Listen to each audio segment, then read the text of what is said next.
It's time to bring in David Tereshchuk with the Media Beat. David joins us on a Friday morning, and we take a look at the media coverage of different events. David has his own website, themediabeat.us. He's also a PBS television correspondent reporting on ethics and belief. And we say, good morning, David. Are you in the woods or in the media capital? No, I'm glad to be reporting in again on the Media Beat from Maine instead of my more usual base in the media capital of the world, New York City. And I am pleased, of course, once again to be joining the always healthy, skeptical Marshall Miles. Let's talk about economic coverage, shall we, Marshall? Yeah, Let's absolutely. start with a surprise, something indeed somewhat counterintuitive. Some good news from Wall Street this week. Don't worry if you missed it, because everybody else did too. I mean, so says MarketWatch anyway, the online finance news source that's celebrating its 25th anniversary this year. MarketWatch used to be known as CBS MarketWatch when I worked at the CBS News Network in the 1990s. The MarketWatch broke the mold then, offering real-time trading information, which was previously only available, do you remember, to people who had those expensive commuter terminals like Reuters, Bloomberg, and Dow Jones. Well, MarketWatch, all these years later, is now owned by Dow Jones. Of course it is. I mean, financial Goliaths remain Goliaths, even if you try and outmaneuver them like MarketWatch did. Anyway, that somewhat unnoticed bit of good news of the week, among all the general pessimistic talk of recession and inflation, MarketWatch was actually highlighting this. Inflation expectations in the investment world remain far lower than the worst-case scenarios we keep hearing about from so many people, that things are bound to get even more terrible. This surprising good news, again quoting MarketWatch, that's their description, it comes courtesy of one of the most important reports of the month, the Bank of America Securities ongoing global a global survey of fund managers just about everywhere. Every month the bank strategists will poll major money managers around America and overseas as well, to find out what they're thinking and how they're currently investing. This month, the bank asked over 250 pension fund managers and chief investment officers, the like, who are collectively handling, they say, over $700 billion in assets.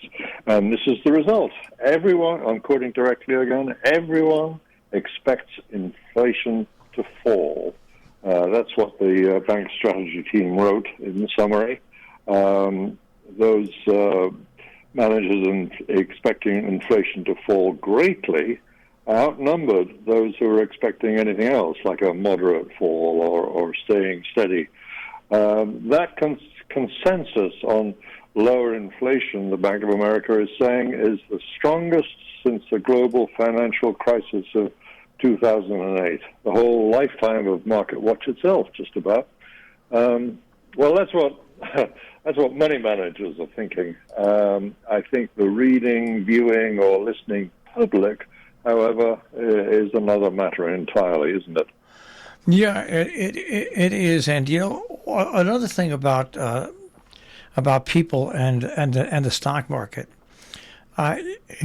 most people don't really know that the stock market, as an indicator itself, is very limited in what it indicates, and it's not this all expansive. I think people who aren't familiar with the stock market think that the Dow Jones Industrial Average and NASDAQ and everything covers multiple things of the economy all across the country, and of course it doesn't. Sure, Wall Street is not the economy, but of course, in judging whether to buy or sell, money managers have to take into account all those elements that do make up the economy. So, you know, it's a helpful It's like a straw in the wind. It helps you see which way the wind's blowing, but it's not the only thing it tells you. But the essential thing that comes out of watching the market or watching the people who are in the market is that it does provide these signs, and politicians jump on these signs and exploit them as much as they can. You can expect, in this case, for instance, Democrats to be falling over themselves to use that kind of prediction from the Bank of America, along with all the big political news of yesterday, and we'll get onto that in a minute, to persuade the public that their fears about inflation are not so justified. Now that's a hard sell to people who in their everyday ordinary lives, with grocery bills and prices at the gas pump have been going up. The news from yesterday that I'm thinking about was, of course, that Democrat leaders do seem to have convinced one target audience. I mean, a target of one person, indeed. I'm talking inevitably about that lone figure of Senator Joe Manchin from West Virginia, who I see the New York Times keeps on calling Senator Joe Manchin III of West Virginia. Let's forget that suffix. Manchin agreed suddenly to a deal with his caucus leader, Chuck Schumer, that he will now support the Biden administration in its scaled back since last year, that is, of climate change measures, which Manchin has never really liked at all, combined with some curtailing of healthcare policies, which he has wanted, of course. Manchin was earlier blocking the whole package. Now he's changed his mind. It's a big Washington story. Fans of political thriller fiction might be tempted to wonder what Schumer might have on Manchin to make him do this. 180. Maybe he's blackmailing him with compromising photographs. It's rather doubtful, I'd say. But it was certainly a remarkable turnaround, and Democratic leaders are obviously hoping, as they brief journalists continually on these still ambitious new measures in the big package, that by looking like they're taking inflation really seriously, that they will do better in the upcoming midterm elections. That's the biggest thought at the back of their minds, or in the forefront of their minds. When we talk about the economy, and I love this country, and I love most countries like in Europe and here, they tend to blame the economy on the person who's at the top of the government, completely overlooking what's going on in China, the world's second biggest economy, and what's going on there. That is absolutely stunning. That well-oiled machine is slowly screeching to a halt with not only what's going on with the world economy, but with the unbelievable graft that goes on in that country. Sure, yeah, and got to the point now where you have an extraordinary measure to basically just leave the property development sector of the Chinese economy, which is a huge element of it, alone as it has collapsed, leaving it alone in the sense that they're lifting the obligation of people to continue paying their mortgages. All debts are sort of frozen now in that really important area of the Chinese economy, and as I was hearing only this morning, a radio commentator specializing in the economics was pointing out that this inevitably will have ripples around the rest of the world. It's hard to calculate quite what those ripples will be, but China is such an economic force in the world as a whole that you certainly can't do what is tempting to do, because in China is so much of a special case in every way, to sort of put them on one side of the ledger. You can't. There are bound to be to and fro impacts from what is happening in China. Not just this particular problem of a kind of freeze on debt. You know, all these unbuilt buildings just abandoned. The Chinese landscape is dotted with them, and I'm reminded in seeing those images, looking at of the time when we could, as I did, look at the economic impact of a recession, because that's what it was then. Absolutely undebatable, unquestionable state of recession in Greece, when you remember they had terrible economic problems in the 80s.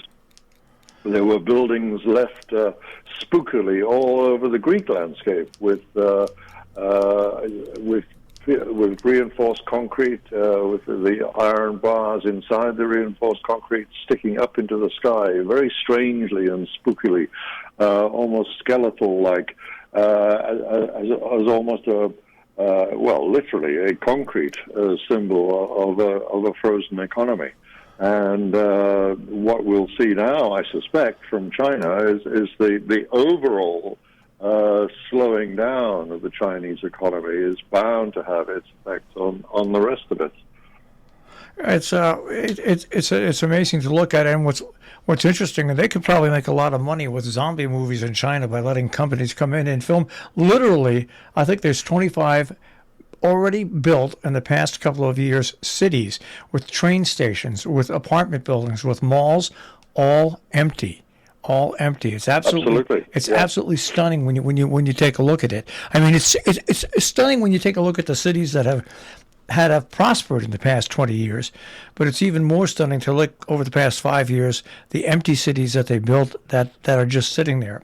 It goes to show if Americans really looked at that the people that wanted a global economy have succeeded, because that's what we have right now. Everybody is dependent on other people, whether you're a communist, whether you're a liberal, whether you're progressive, whether you're a dictator. It doesn't matter. It's all linked together via business, and it's a small. Yeah, the law of unintended consequences is prevailing here, isn't it? It is amazing. Want to go? I remember at the time. By the way, I was in the forefront, you might say, in terms of the kind of television program making that I was engaged in the 80s. And globalization was taking off, and it looked to many people's eyes as if we were being some kind of propagandists for this movement for globalization. That's not quite correct. We in fact had a different word for trying to describe what was happening in our neck of the woods when we were making all these documentaries about the developing world and its relationship with the developed world. The word we used wasn't globalization; it was interdependence. Yeah. and I don't want to say I told you so, but I mean that is turning out to be a much better description, and it has turned out to be a much better description in the long run. We're not just one world. It's a lot. It's not as simple as that. We are incredibly interdependent upon each other, and that's certainly playing out now. As the American public confronts this extraordinary question of, where is our economy going? It's really a matter of what people feel about it, much more than what facts and what numbers can be trotted out. And trying to tackle the issue of people's feelings about the economy is a huge challenge for those Democrats I was talking about, who are hoping to, get some kind of a turnaround in public opinion and come through the midterms to survive and hopefully get more representation in Congress that will make it a better place for them to operate instead of being frozen all the time as it has been. So rolling out Janet Yellen, the Treasury Secretary, and the White House's Chief Economic Advisor to talk to the media this week has absolutely been prioritized. And they repeat again and again that even if technically we might seem to be in a recession because we've had shrinkage in economic growth for six successive months, that's the classic defining factor, we're not really in a recession. Well, that's an argument that can go on, I guess. But I mean, since there's a strong growth in job numbers, low numbers for unemployment, and this is really important since the engine of America's economy is consumerism, after all. Consumer spending remains high, although it's favoring services that we buy more than the goods that get produced and we buy as regular consumers. It's all a hard sell, but of course they're trying that hard sell very determinedly. I want to move on to a couple of other subjects that we can talk about, and that is China and Nancy Pelosi and Joe Biden. I tend to think that Nancy Pelosi will not be going to Taiwan. Well, it's another one of those tough sells. It's important that we stand with Taiwan. That's been American foreign policy for a long time, even though, we got around, the United States, as a member of the United Nations, got around eventually to, willingly see the Taiwan seat at the United Nations taken away from them and given to the People's Republic of China. That's a kind of realpolitik that's facing the brutal reality of facts on the ground, which is that, People's Republic is a much bigger entity than little island Taiwan. And, the big countries are the bullies in the world, as gets demonstrated again and again, like in the Russian invasion of Ukraine. But that realpolitik is likely to prevail, I think, as you suggest, that mainland China's aggressive objections to that kind of American approach to Taiwan, reasserting what China sees as an unjustifiable claim to existence by Taiwan as an independent entity. They claim it as part of their own, of course. Is bound to have its impact. On the other hand, it's very redolent of a campaign that Communist China has done frequently in the past on a slightly different issue, but the principle of its behavior is pretty much the same. You'll remember, of course, and it still happens, whenever the Dalai Lama from Tibet, subject nation of Communist China, is visiting, the degree of warmth with which he is welcomed in the West is always a bit of a red flag to the bull of bullying Communist China. Many countries have caved on that issue because of China, and it'll be interesting to see if America, if not caving, is certainly adjusting its intentions towards its public attention towards Taiwan in the shape of the Speaker of the House. And it's her decision, of course, but I think you may be right. Probably she'll send some lower level staffers and everything, and she won't go. I mean, there's so many different ways around it that you can please the Chinese, and then we'll go to Russia and the Ukraine because the United States, and I've said this, I posted this, and I've talked about it. I have no idea how a brilliant, a very smart athlete who goes to play with Russian players in Russia, very smart.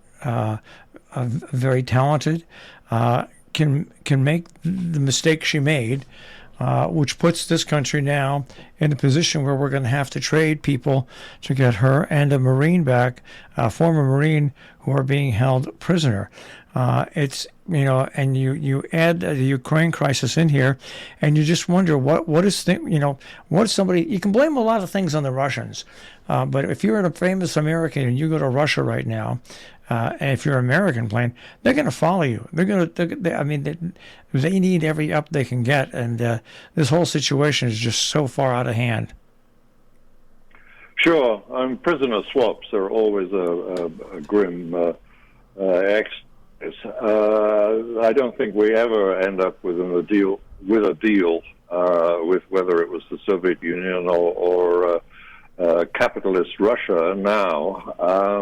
But those deals do need to be made. One negotiator commented just this week that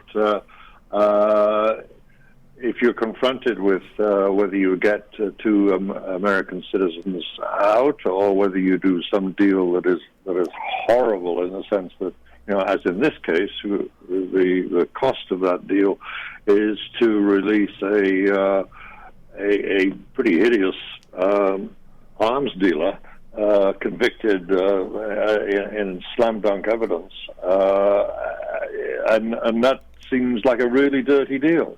But if you're confronted with the choice between a dirty deal and getting two Americans out, getting the two Americans out is the more important of the two consequences, and I can understand that, particularly if you're the United States State Department.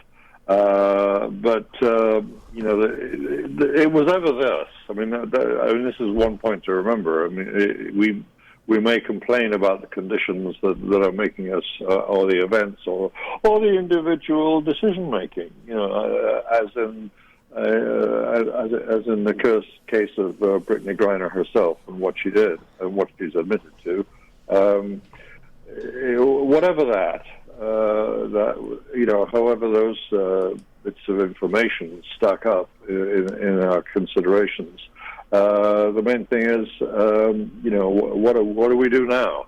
And even with a state of war in place, Russia invading Ukraine, and the United States getting more and more involved in the supplying of more sophisticated weaponry to the Ukraine side in that conflict. It does seem as if, it is very clear that we are prepared to do a deal with Russia. We're still waiting for Russia to come back with its final answer. But the very fact that the United States Secretary of State has gone public with this is clearly indicating that an agreement is in the machinery. It's in the works, and we can expect it at some point to come through. And all those deals negotiated in the past by Will Richardson, for instance, a retired diplomat who has a specialty of negotiating the release of hostages, if you like, in foreign parts. That's a full-time job for many people, and we'll see, I think, a resolution here that we may not like, but at least, as I say, two unjustly imprisoned Americans will get to go home. And finally, with the U.S. and Russia and Ukraine, it appears that the weapons that have been supplied that are now being used have really changed what has happened in the eastern Donbass region and the southern region, southeastern region, where actually now Ukraine is gaining back some of the land it lost, and once again they have cut off Russians who opened up that land bridge. Well, they've now cut that land bridge off by taking out two bridges. I mean, a stunning turnaround when you look at what's going on, and you just wonder how much longer Russia and the people in Russia will accept this. Well, it's an autocratic regime, and it can suppress public opinion quite effectively.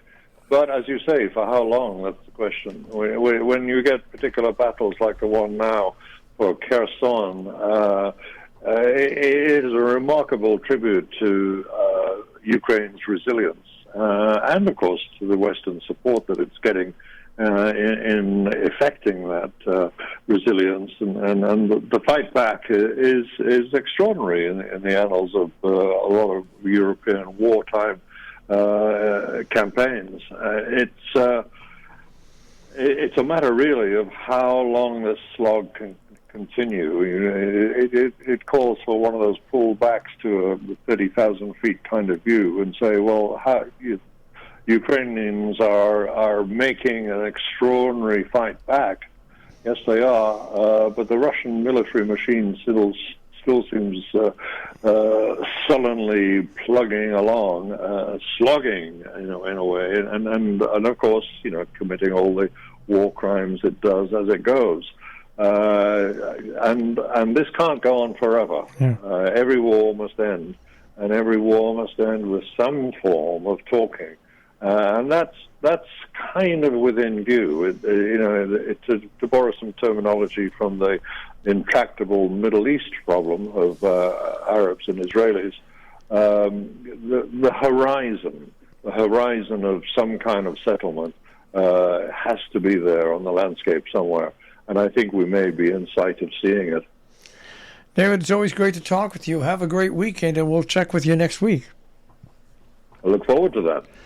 David Tereshchuk with The Media Beat. You can find David on his website, themediabeat.us, and you can find him here at robinhoodradio.com. Click on demand, click on The Media Beat with David Tereshchuk.